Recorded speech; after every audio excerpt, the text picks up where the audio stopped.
Mərhəmətli və rəhimli Allahın adı ilə.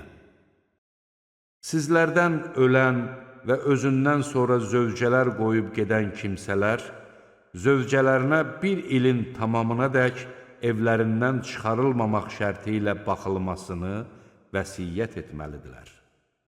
Əgər onlar öz istəkləri ilə çıxıb getsələr, şəriətə müvafiq qayda üzrə özləri barəsində etdiklərinə görə sizə günah gəlməz.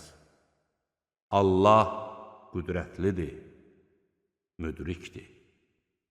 Boşanmış qadınlara şəriətə müvafiq qayda üzrə yaxşılıq etmək lazımdır. Bu, müttəqilər üçün bir borcdur. Allah öz ayələrini sizə belə bəyan eləyir ki, bəlkə başa düşəsiniz. Minlərlə adam olduqları halda ölüm qorxusundan yurtlarından çıxanları görmədinmi? Allah onlara ölün dedi, sonra isə onları diriltdi.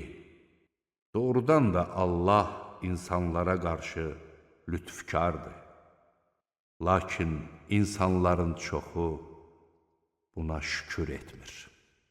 Allah yolunda vuruşun və bilin ki, Allah eşidəndir, biləndir.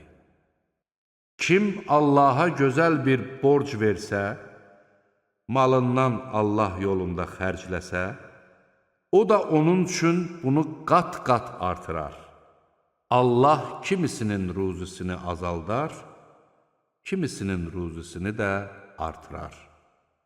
Siz ona qaytarılacaqsınız.